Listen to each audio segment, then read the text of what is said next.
Él es ex viceministro de Hidrocarburos y también ex presidente de Petroperú. ¿Cómo está? Muy buenas tardes. Buenas tardes, muchas gracias por la invitación. Bueno, ya se ha venido registrando, ¿no? El precio del petróleo, ¿no? El barril estaba entre 128 dólares y ha alcanzado 133 dólares el costo del barril de petróleo, lo que significa, pues, datos históricos y que nos pone en general a todos en preocupación de lo que es o de lo que va un poco el comportamiento del precio del combustible. ¿Qué nos espera en adelante? ¿Cómo usted ve el panorama de lo que viene sucediendo? Bueno, es muy complejo, dada la situación que estamos viendo que sucede en Europa, ¿no? Con la invasión de Ucrania por parte de Rusia, ¿no? Y como bien te comentaba, las sanciones que ha impuesto Estados Unidos y también el Reino Unido va a imponer a la adquisición de productos rusos, entre ellos el petróleo, el crudo que adquieren en Estados Unidos, por ejemplo, y el gas natural que consumen muchos de los países de Europa, ¿no? En el caso del crudo, ¿no? Nos afecta enormemente porque ahí estamos viendo estos precios que se han elevado, se han disparado, ¿no? Debido a la especulación, ¿no? Todo el mundo quiere abastecerse, ¿no? Dadas las restricciones que van a haber al haber un vendedor menos, ¿no? Si se quiere, ¿no?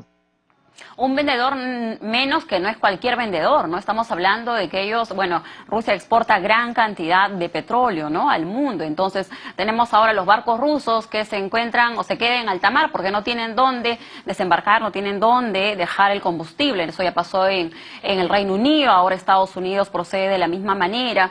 Entonces, a nuestro país ya de por sí el precio de combustible se ha venido elevando en las últimas semanas, ahora con el conflicto mucho más. ¿Usted cree que esto ya en los próximos días se va a ver mucho más incrementado? Bueno, se va a ver la elevación del costo. Eso hay que mirar cómo van evolucionando las cosas porque tú estás observando por ejemplo, esos precios que mencionabas de 130 ahora están en alrededor de 115, ¿no? Este es un mercado que se mueve, es muy volátil, ¿no? Varía en cuanto a decisiones tales como, por ejemplo, Estados Unidos que está negociando, está en conversaciones con Venezuela, porque a Venezuela no le compraba, ¿no? Como le pasa ahora a Rusia, pero ante la necesidad de abastecerse, buscar a otro proveedor que reemplace a Rusia, están conversando con Venezuela y eso también tiene un impacto en los precios, ¿no? Entonces, todavía hablar de 115 o 110 dólares son precios todavía muy altos para lo que estábamos viendo hace un mes, ¿no? Pero veamos, ¿no? Yo creo que lo mejor que debemos esperar es que termine la situación de la invasión en Ucrania y esto se tranquilice, pero en la medida que siga la incertidumbre, los riesgos, vamos a continuar viendo estos precios altos y lamentablemente van a impactar en los precios de los combustibles en el Perú, porque principalmente estamos importando combustibles y dependemos de los precios que hay en el mercado internacional. Y ante este panorama surge también una alternativa, ¿no? Nosotros tenemos una fuente importante de abastecimiento que es el gas natural, ¿no? Tenemos Camisea, tenemos ya en Lima una gran distribución del gas natural. Hay estaciones de servicio que abastecen, ¿no? Vehículos que están bajo la conversión de gas natural. ¿Usted cómo evalúa esta propuesta de que se puede impulsar, ¿no? Se puede afianzar más la conversión o del uso de lo que es el combustible tradicional al gas natural? Y de paso que somos amigables con el medio ambiente, ¿no? Sí, esa parte es muy importante. Pero, como bien dices, la alternativa que tenemos la hemos tenido ahí presente durante muchos años. No se ha hecho mucho, ¿no? Hemos dejado un poco que el mercado trate de llevarlos adelante. Hay muchas estaciones de servicio de gas natural vehicular, sobre todo en Lima, ¿no? Aprovechando, entre otras cosas, que creo que es lo principal, que no lo tenemos que importar en gas natural, lo tenemos en abundancia en Camisea y inclusive también tenemos en el norte, en Piura, pero lo otro que es fundamental es que sus precios, el precio de ese gas natural, no depende, en el caso peruano, no depende de lo que ocurra en Rusia o en Ucrania o lo que decía Estados Unidos. Tiene su propio comportamiento, ¿no? El costo del gas natural. Más que comportamiento, ya tenemos una red contractualmente en el contrato del lote 88 de Camisea, que ha establecido claramente cómo va a ir variando el precio año a año. y no tiene relación con lo que puede ocurrir con los precios internacionales. Ujú. Es por eso que, por ejemplo, mientras que el precio del petróleo ha subido pues más del 50%, ¿no? En el caso del gas natural peruano ha subido muy poco, poquitísimo, ¿no?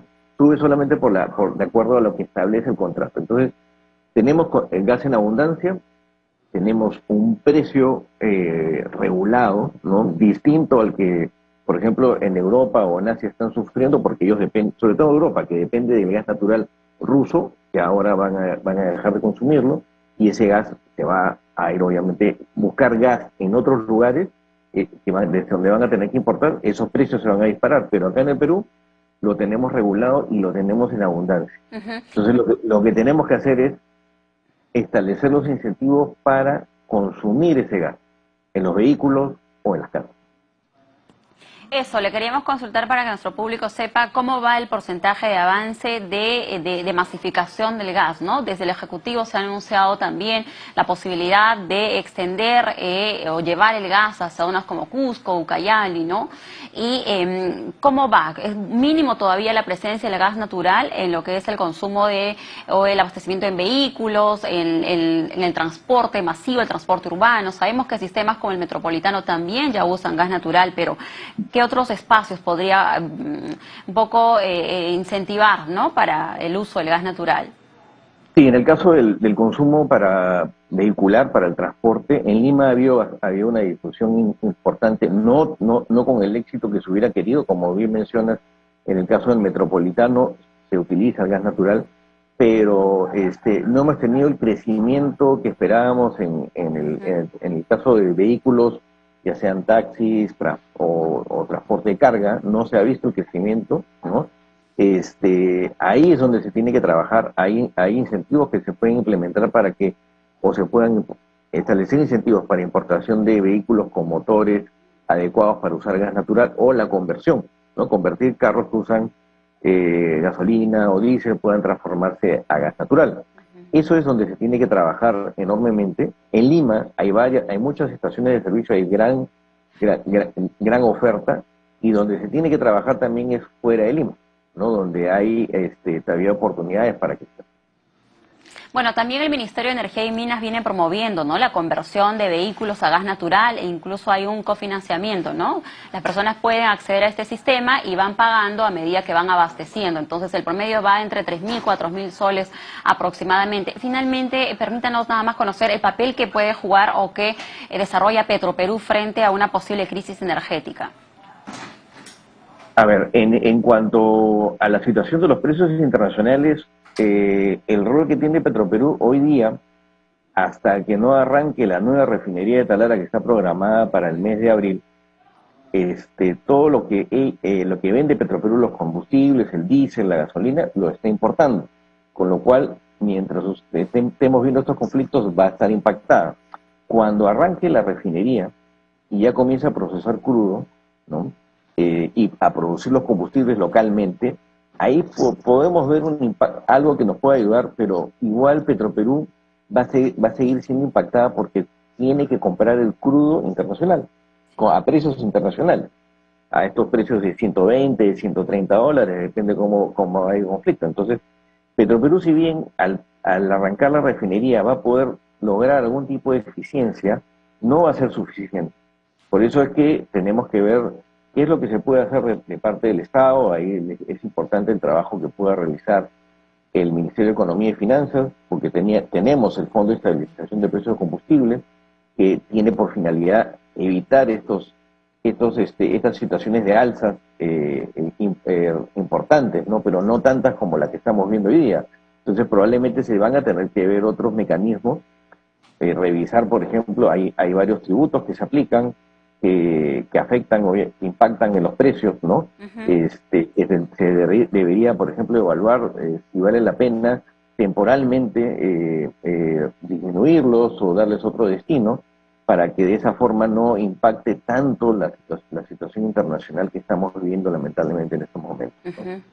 Bueno, muchas gracias, señor Guevara, por estar con nosotros y creo que lo que debemos resaltar es que tenemos una gran alternativa, ¿no? Y esto es nuestro gas natural. Tenemos Camisea, tenemos muchas estaciones de servicio que nuestras unidades vehiculares pueden abastecerse. Además que hay que dejar de lado algunos mitos, ¿no? Se piensa que el gas natural puede afectar los vehículos cuando eso ya se ha demostrado que eso no ocurre de esa manera. Solo hay que informarnos bien, ¿no? Y el Ministerio de Energía y Minas promueve la conversión de vehículos a gas natural. Así que hay que informarnos y buscar otras alternativas que no están sujetas